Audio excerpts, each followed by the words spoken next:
Interviewing for the Oklahoma Living Legends. The date is February the 15th, 1972. We're in Oklahoma City at the home of James W. Cloud, Jim Cloud. Jim is an engineer with the FAA in Oklahoma City and is interested in history in general and in the land trails in particular. And we will be talking, for the most part, about the land trails of Oklahoma. To begin with, though, Jim, why don't you tell us where you were born, where your parents were born? And I think the fact your father's background would be a very interesting thing to put on tape, tell who your parents were and a little of their background. Thank you, Penn. My father was Frank Wayland Cloud, and he was born in 1904 at Lokiba, Oklahoma. He was the son of a depot agent and a railroad telegrapher.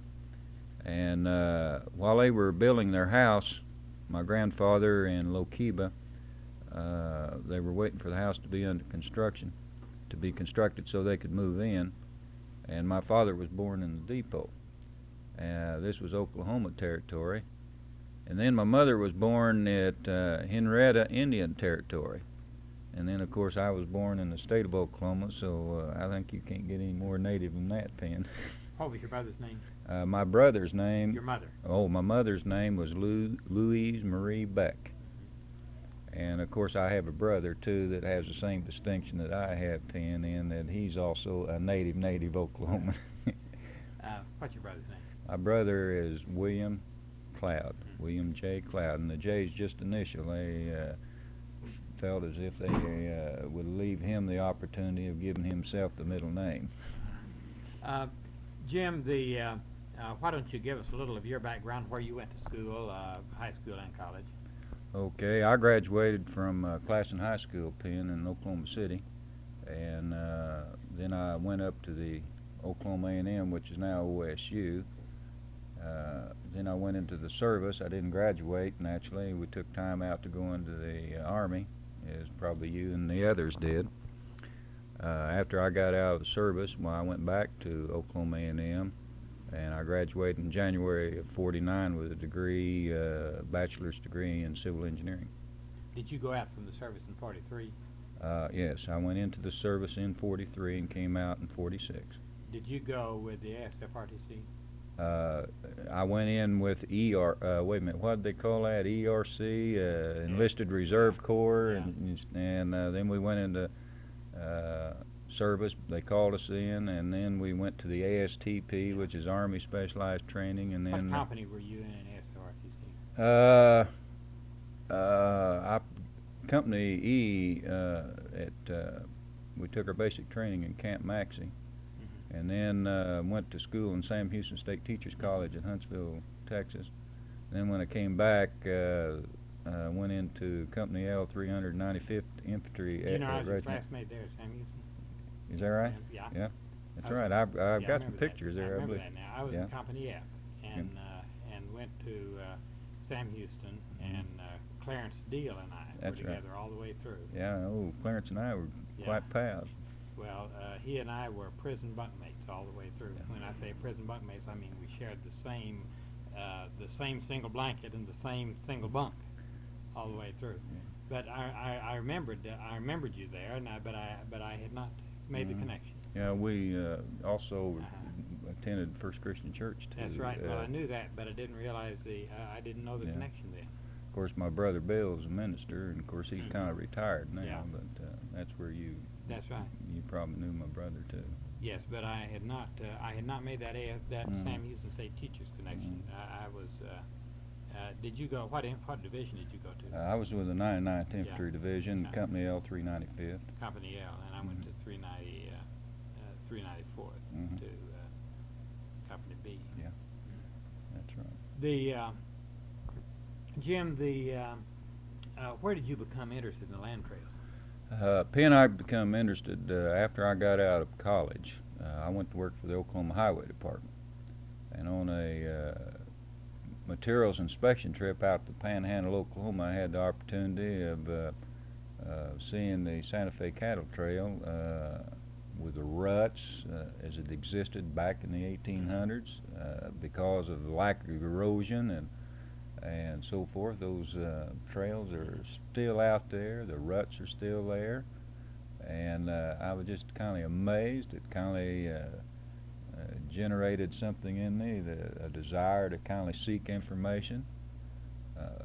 I started digging into the maps, and the more I got into engineering reports, I found out that there was a lot of heretofore information that I knew that people were aware of, but that existed just purely from engineering and surveying standpoint. And so I got to digging in, got back into the archives, and found these old maps.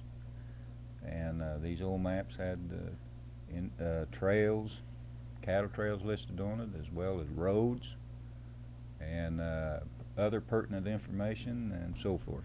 You have a general interest in history. Did it begin with, of course, I suppose you've always had it, but is this where your interest in history really accelerated? Did it come through this? I think, yes. I mean, as far as a specialized interest, Penn, I think where a lot of the interest really came from was through my father and my mother being here in the state, and listen to them tell how towns got their name, because after all, this state is pretty young, really. And there's eventually, just like you had mentioned earlier, it won't be long till a lot of these people are going to be gone. And so my father and my mother would tell me how towns got their name and some of the people they were aware of. And so this hidden portion back of me more or less came to light when I got out to see these trails, and then through my being an engineer and digging in, then I got kind of specialized a little bit. I think it's rather interesting that the railroads, probably more than any other element, were responsible for the naming of the towns in Oklahoma. This is true. My understanding is that, of course, you know that the railroads passed this act, and when they built railroads into the state, this is how my grandfather and my grandmother on my father's side came to the Oklahoma, or the Indian Territory, I should say, Oklahoma Territory and Indian Territory. They had an established deal where a lot of the land grants was given to the railroads, as you're aware, and they had it plotted that about every 7 miles, they generally would set up a railroad station, and they would have land, and they'd plot it into blocks and lots for speculation for people to establish a town. So this is the reason why, if you actually really get into it, you'll see why there's so many towns scattered along the railroads, or the old railroads. And this is the reason why, and you're correct. I think the railroads had a lot to do with it. They were about the distance, actually, that you could travel by wagon in a day. This is true. This is true. This is true. Why don't we talk about the specific trails in Oklahoma? Now, you've given talks to school groups, to the Westerners, and to other groups. Why don't you just kind of give us your talk in a way? In other words, we'll just take the different trails that you're familiar with and tell us what you know about them. Well, Penn, if I may, I'd like to kind of give a little bit of background, a little bit on this, so you'll understand how this trails and all fits into engineering and surveying. In 1785, our Congress, even though it was young, was pretty far-sighted, and we had men like George Washington, Thomas Jefferson, who had engineering and surveying as a background. Their intelligence and their farsightedness instigated this land ordinance of 1785. Basically, what it did, it actually put surveying into an orderly development, whereby that it was unique, that nothing like it in anywhere else in the world was using it. And it set up our ranges and our townships as we know it as today. It was in a kind of a grid system. And the first use of it was in the Northwest Territory, which is known as, we now know as Ohio, and then Indiana, and then eventually back to the West. Up until that time, your surveying or engineering was known by the meets and bounds system. You just go from one point to another, measure, take an angle or this nature, and go in another direction. In fact, our system on the grid pattern or ranges and townships today United States and Canada are the only nations in the world using this, and all the other countries and nations in the world are using the meets and bounds surveys. So naturally, through the after the Civil War, everyone got interested in the land development. People were wanting to move west, wanting to homestead. Of course, we had a Homestead Act that was also passed, and people were interested in getting land. But they had to survey it first to know just exactly how to set it out, how to claim your homestead. So as a result, back in the 1870s, the Indian Land Office had a contract with Ian Darling and a fellow by the name of Thomas Barrett, which were contract surveyors, to come to the Indian Territory to survey the lands in order to put it in range and townships and so forth, so they could have an orderly system of development when they opened the lands to settlement. So after they signed these contracts, well, then these surveyors came to Oklahoma, what is now Oklahoma. Well, in order to survey, you got to have a starting point, a point of beginning, naturally. So the commissioner signed Ian Darling to establish initial point, and since we had a place of beginning which was already established, Fort Arbuckle, why in the proximity of Fort Arbuckle he was told to establish this point where he can start his initial surveys in order to do this. And he established a baseline, east-west baseline called Indian baseline, and the north-south baseline which you call Indian meridian. And this point is located just right south of what is now, or what was then, Fort Arbuckle. So this was the point he established, and then anything to the north was Township North, and anything to the south of this point was Township South. Then anything to the west of Indian Meridian was Range West, and anything to the east was Range East. Now the surveys in Oklahoma, and this goes as far as Nebraska, starts at this point, Oklahoma and Kansas and so forth, with the exception of the Panhandle of Oklahoma, which was surveyed at a later date. So during the 1870s is when these surveys were made. The initial surveys, the 5 civilized tribes, they did not get over in that. This was generally a line from approximately what's now Ardmore, Oklahoma, and just kind of straight north to the Kansas line and back to the west, not including the Panhandle, and then the Creek Nation and Cherokees and all that wasn't surveyed until about the 1890s. So then they surveyed the land at the range and townships. Well, the surveyors and a lot of your earlier Army engineers and Army surveyors were pretty good historians, Penn, because they noted in their field books, and they were taught to, because they were supposedly in the land of wilderness, they didn't know what to expect, so they plotted where the springs were going to be, where the rivers, firewood's going to be located, any outcropping, maybe a cove, and things that the streams, if they're navigable, things of this nature. So in their field notes and all like this, also on their maps, well, they tried to plot these things that they had seen. So when they plotted these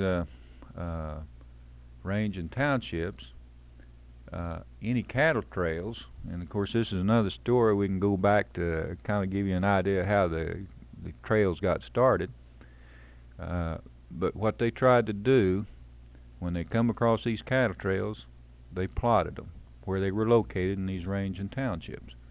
So as a result, when their maps that went on a record with the land office actually showed the exact location of the particular cattle trails or roads at the time that they surveyed them.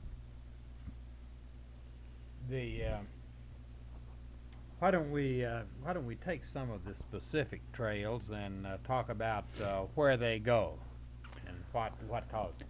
Okay, as you know, due to the Civil War, our land was divided, and after the Civil War, as far as our present Oklahoma is concerned, the Indians were also divided too, as you recall. There were certain Indians that had their loyalties to the north and certain had to the loyalties to the south. Well, the ones who had loyalties to the south, they were kind of penalized as being unfaithful to our government. As a result, why, there was a lot of the land that was ceded back to them, and this was the unassigned lands. This is what developed part of the desire for the people to move into this area. Well, at the same time, when the war was over, Texas was almost bankrupt, if not bankrupt. But they had a large number of longhorn steers down there that were running wild. They didn't have no place to market. Here's the east, north back up there. They needed the meat. They had the money to buy it. So this is another reason why the rush for the railroads into this area. This was another reason for the people trying to get into this area to set up, to cash in on this. So the first cattle was actually herded to New Orleans. Then as the railroads had a tendency to start moving across from up in Missouri into Kansas, they started herding the cattle kind of northeast. The first cattle trails, I believe, crossed near Preston, what is now Preston area, down south and a little bit west of Durant, Oklahoma, generally following the Highway 69 as we know it now. The cattle crossed that area, and generally that was called the Texas Cattle Trail, and it kind of meandered up to the north and up through near Fort Gibson area and eventually on up to Kansas, Missouri. Well, as the railroads moved to the west, why they tried to shorten the distance of the cattle trail. Some of the earlier trails show that the cattle came up through Fort Arbuckle, up through Cherokee Town, through what now Shawnee Town near Shawnee. That was generally called the Shawnee Cattle Trail. The trails kind of started moving to the west a little bit. The Shawnee Cattle Trail continued on up through, went right through Stroud, Oklahoma, went up through the vicinity of Cushing. Just a couple of miles just west of Pawnee Bill's headquarters, which is now the Pawnee Bill Museum. And then meandered on up to Osage County. There was an Osage Trace, too, up there in Osage County that they used. There was a lot of feeder trails also. Then as the trails kind of moved westward a little bit, why the main trail, which is generally known to all of us here in our state and also over the world, is the Chisholm Cattle Trail. Originally, that Chisholm Cattle Trail was called the Abilene Cattle Trail, or the Texas to Abilene Cattle Trail. A finger of that route actually started down near south and west of Purcell, Oklahoma. We find a route there that says a branch of the Texas to Abilene Cattle Trail. Crosses the river right north of Purcell near Choteau Creek, comes up on the eastern edge of Norman. When it crossed the river, the early day maps called that the Chisholm Cattle Trail after it crossed the river. So the route shown from near Lexington area, coming up through the Norman area, coming up through the Sunny Lane area in Oklahoma City, kind of diagonal across Oklahoma County, crossing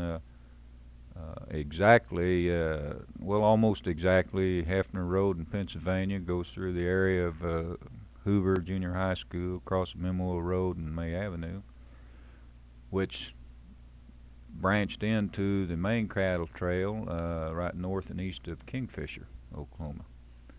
Now the main, then later on by usage, and rightly so, by the man who actually started the trend of showing the cuts, Jesse Chisholm, why it became naturally called the Chisholm Cattle Trail, and rightly so.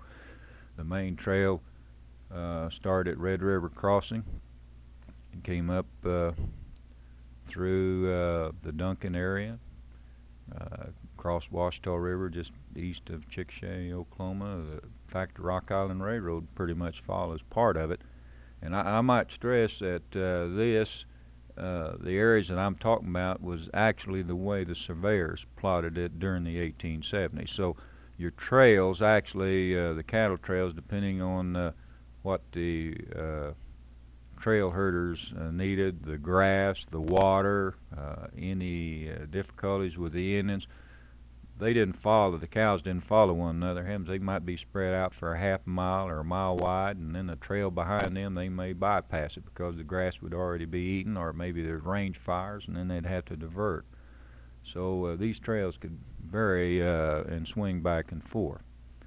The trail crossed the South Canadian River near Silver City in the Tuttle area, and came up through the Mustang area, crosses exactly through Yukon, crosses the North Canadian River north of Yukon, bypassed south and a little bit west of Piedmont, and then joined this other original Chisholm Cattle Trail as the maps show it, north and east of Kingfisher, crossed the Cimarron at Dover, meandered through, went right through Enid, Oklahoma, and then on eventually up through Medford and up into Kansas. Then as the railroads kept building westward, why the cattle and the market of the cattle dropped, why then they tried to find shorter cuts to go to, and then you had the Western Cattle Trail, which wasn't in existence very long, which is in the western part of Oklahoma, and then eventually the railroads got in. It had they usually call that the Western Cattle Trail. But a lot of people calls it the Chisholm, but really it wasn't. It was the Western. The main Chisholm Trail is the one that goes through the central part of Oklahoma. Then all of these trails actually began after the Civil War. Most of them did, Penn. Were there any previous to the Civil War? As far as I'm sure that there were, but as far as the surveyed part of it, why, there's no record of that, and this has been my primary interest. It is document actually what existed at that particular time. Due to the Indians moving into this country, and there wasn't any population out here, and there really wasn't any reason for the cattle trails, really. I'm sure that they had some routes, trails that was. I have maps that show some of the trails back before the Civil War. I've got some trails into Oklahoma, what is now Oklahoma, in 1843, but that's in the extreme eastern part, and that's generally to the forts that might have been, or camps that might have been organized. But as far as the really cattle, this was generally after the Civil War. Let's take. What about the trails on the eastern side? What about, let's say the Butterfield Trail? Well, that Butterfield was actually stagecoach, Yeah, I know as you know, yeah. and that was a communication between Texas and up to Fort Gibson through that area, and cut across, or Fort Smith, and actually I can show you on my map where they originally had a trail that established back in Fort Gibson days, and then when they tried to shoot for a route down into Texas and all, well, this is how that trail, or the Butterfield stage, actually was developed. Are there any other eastern trails that you feel worth mentioning? Well, it was the old military road, you know, that Skyline Drive down there between Tallahassee, you know, near Tallahassee and Mena, Arkansas. That was the old military trail, and generally the earliest trails were either by rivers. Now your rivers are pretty good trails because they generally followed the rivers, Then the military came in, and they usually followed the higher ridges so they could look out for protection, and that was the easiest way to travel. So there's a number of trails from that standpoint, and I'm only sorry that they didn't do more surveying back in those days to actually establish where the trails were at that time that they used. Where was the military moving basically in the trail between Tallahassee and that Hugo area, that Tallahassee area? I think this was more or less for exploration, probably, of the area. Penn. Of course, they had a fort eventually down at Fort Towson. They had a fort at Gibson, and then of course at Fort Smith, and then they got back down in the southern part of Arkansas, and then also down into Texas.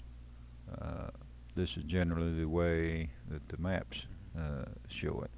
And you got to understand too that they were just moving so much at the time, and once they moved the Indians through on the Trail of Tears and removed them, from the eastern part of the United States and Georgia and Florida and all that areas to what is now our state of Oklahoma, in order to police the Indians. This is the reason they had to establish the forts. And so generally, the reason Fort Gibson, some of these forts were established, was because of the removal of the Indians to this state.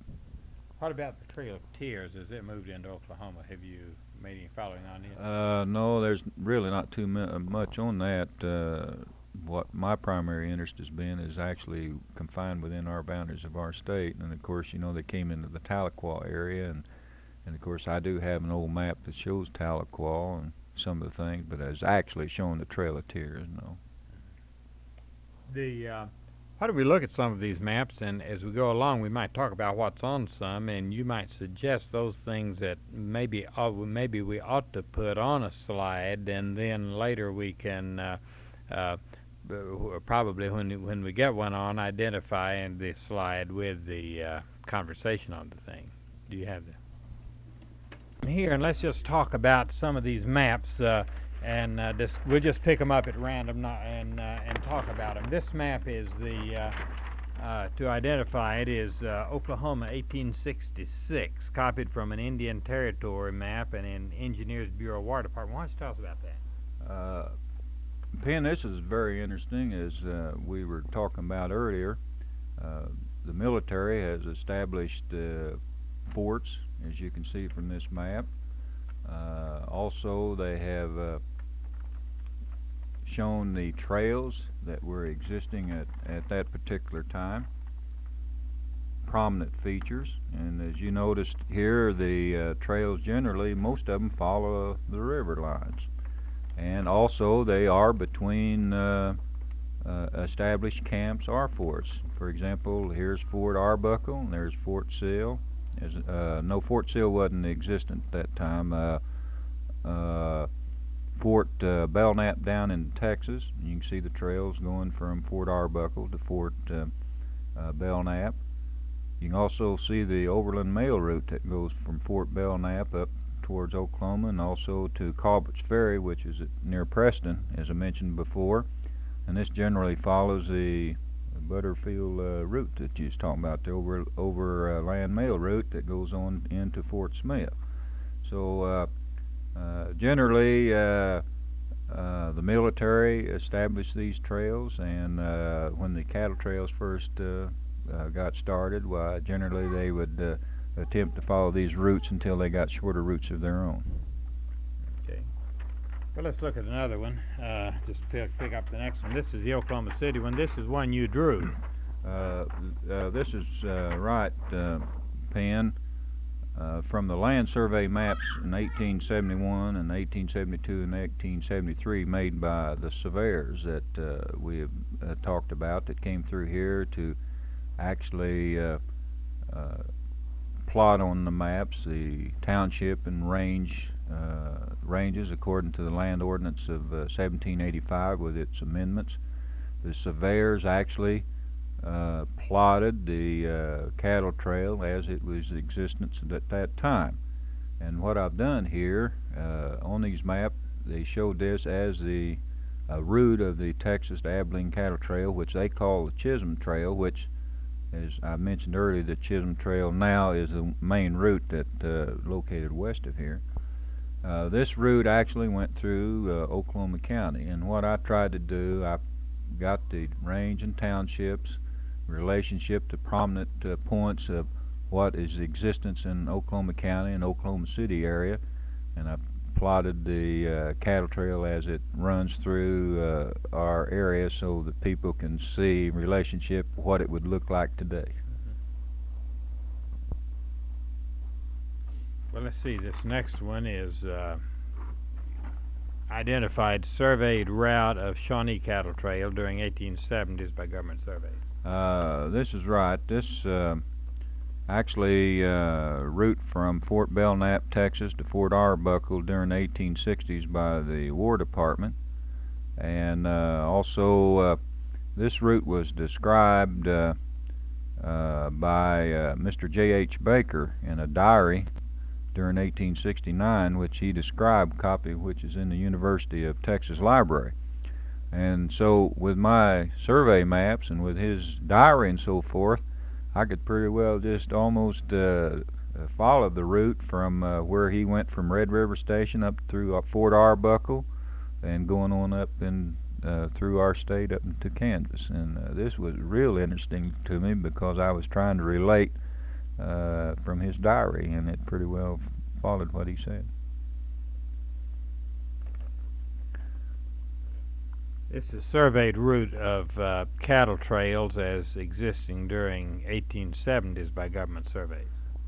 This was one of the first maps that I drew trying to show the information at that time back in 1966, and through the actual survey maps, copies of the original survey maps which I have in my possession, I drew this map of the state of Oklahoma with the various counties in it, and then from our maps, then I put it on this map to show how the cattle trails would kind of look like today as it went through our counties. The Chisholm Trail, which is identified by the surveyors during the 1870s, showing it starting down around Irwin Springs and going up near Purcell, Norman, Oklahoma City, and tying in up northeast of Kingfisher. And the Abilene Cattle Trail, or the Texas Cattle Trail, or the Texas to Abilene Cattle Trail, which is now rightly known as the Chisholm Trail, as it crossed Red River Station, went up by Duncan, Chickasha, Tuttle, near Yukon, Kingfisher, tying in with the branch, and then the main trail going on up through Medford and to Kansas up towards Abilene. It's the Butterfield Trail, the one that comes from the Historical Society publication. As you noticed, that, like we talked about in our earlier map, I believe it was the first or second one that we discussed earlier, it showed the overland mail trail from Fort Belknap going up to Culvert Station and then on up to Fort Smith. The Historical Society, I think, did a real fine job in kind of portraying this map, as you can see here, and generally why it follows that same route. And this actually goes from Culver's Ferry down near Durant up to Fort Smith, Arkansas.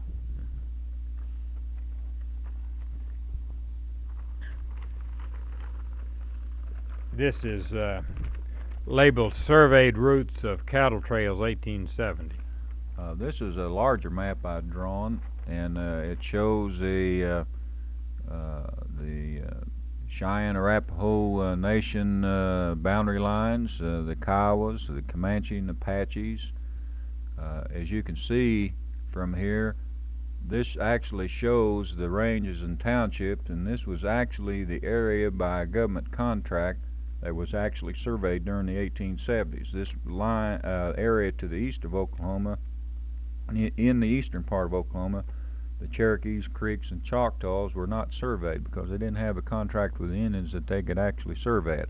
So this area is not plotted, and it's a shame because a lot of this information is lost. The surveyors in my opinion, could have picked some of these things up.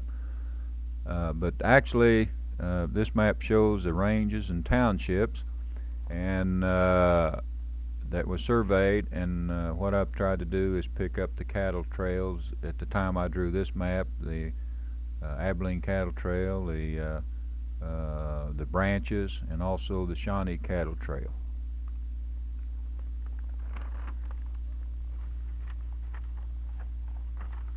These are national. We might talk about them, whatever you can tell us about these. This is listed as routes of principal explorers of 1498 to 1699. I was interested in this particular map. It is the routes of the principal explorers, and I got this out of Washington, D.C. For the main reason that 3 of them actually went through the extreme western part of Oklahoma, 2 of them in the Panhandle, and 1 of them looked like it kind of followed the old Santa Fe cattle trail, as you noticed here.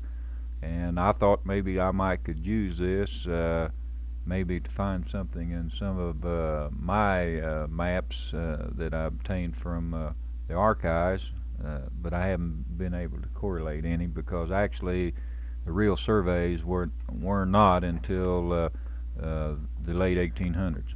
We haven't, let's break on this a minute. We haven't talked about the Santa Fe Trail at all, I don't believe. Why don't you tell us about the Santa Fe Trail a little bit as it relates to Oklahoma and where it goes through?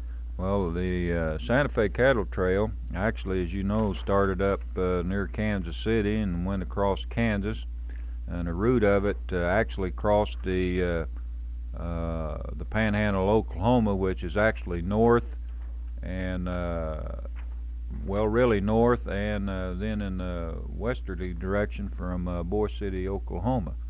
And this was a route by which the people were on their way to California and also to Santa Fe, New Mexico.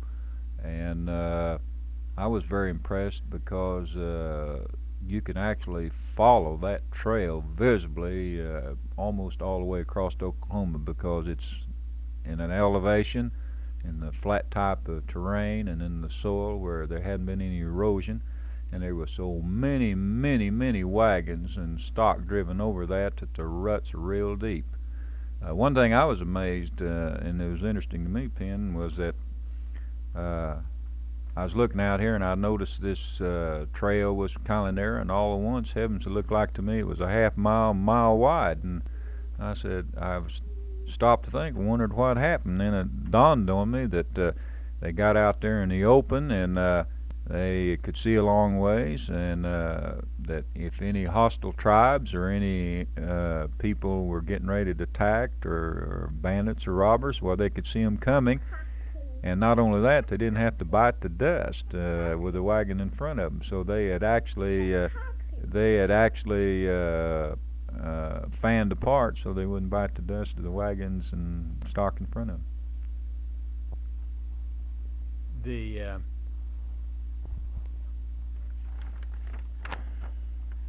Why don't you rediscuss that, because she was here, and that'll pick up.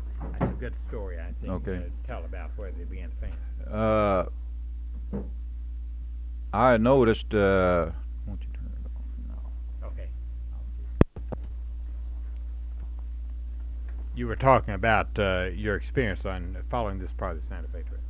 Well, the one thing that was pretty interesting to me was that I kind of noticed that in an area there that the trail had kind of fanned out from a narrow trail to something a half mile or maybe a mile wide, the ruts. And I was kind of wondering why it did this.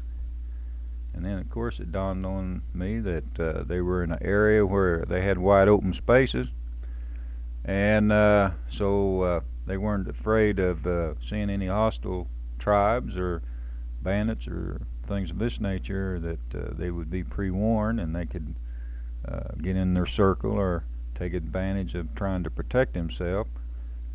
And also dawned on me too that the wagons following each other was putting up a pretty good cloud of dust, and And they was in an area where they didn't have to bite the dust in front of them, so they fanned out too, so they could have a clear view in front of them and not have to see the wagon or horse. Now let's see, this is the Arbuckle. This shows the beginning of Oklahoma that we... That's right, Penn. This is a copy of a survey map that Mr. Darling made, and this is where Initial Point was established. As I call it, this is the point where Oklahoma begins. From the point that, if you're standing right at Initial Point, you look to the north, it would be Township North. You look to the south, it'd be Township South. Everything to your left would be Range West if you was looking north. Everything to your right would be Range East if you was looking to the north. And also from this point you could look down towards the north and see where old Fort Arbuckle was located. And as you know, that they wanted Initial Point to be established in this area because at this particular time they had all kinds of trails and fanning into Fort Arbuckle. From Fort Arbuckle, eventually they had roads going to Fort Sill, and roads also going up north and eventually to Fort Gibson. And there was a lot of traffic going in and out of this particular area. And as you can see with this map, it even gives where the location of the particular buildings, where the cemeteries and everything is located. Also shows Fort Cobb Trail going out northwest of Fort Arbuckle, which eventually goes to what then was Fort Cobb. See this one more national one, the routes of the principal explorers, 1700 to 1852. Yes, Penn, this was another map I got to see if that I could dovetail this into some of my interest in history, if I could find in if some of our surveyors or our military people had located these roads and dovetail it in.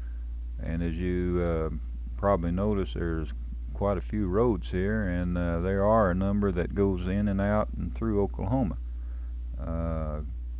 There's a road through here by Murray, and so what I tried to do with this particular map was to see if I couldn't dovetail it in with our survey maps and document the existence of this particular routes.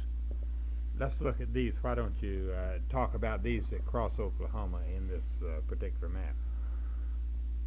Well, there's some roads in here by Pike, I believe. Yes, there's one here, 1826 and 27 by Smith. Some of these routes, I think, was the pre-routes really that Captain Marcy came in and eventually become the California Road. This road was located down there south of Purcell, Oklahoma. And what's interesting to me, and the reason for these maps and everything, is that I have tried to actually document when people say, well, there was a trail over there. I've tried to collect these maps to actually document it, to say, yes, there was a trail, and here it is, and this is why. And I've used all the methods that I can at my disposal from the archives in Washington and maps of this to see if I can't dovetail this all in for documentation. Well, John, do you have any questions? Could you tell us the route of the California Trail as it crossed Oklahoma from east to west? Well, basically it took out of Fort Smith, Arkansas, crossed the Pothole River, kind of went down through the Fort McCulloch area, which is down south of Holdenville, crosses south of Purcell, Oklahoma, across US 77. There's a historical marker there. Then kind of headed west and northwest, came up across Rock Mary area, which is located out in the Hinton area. Then went up pretty close to the Antelope Hills, which is out in the western part of Oklahoma, and then took on further west on that basis. You have any others? Well, Jim, we sure thank you, and I'm sure when we get our maps drawn, we'll be back talking with you again, and also have you probably looking at our copy to see if we're at least halfway on the track. This has been an interview with James W. Cloud in Oklahoma City on February 15th, 1972.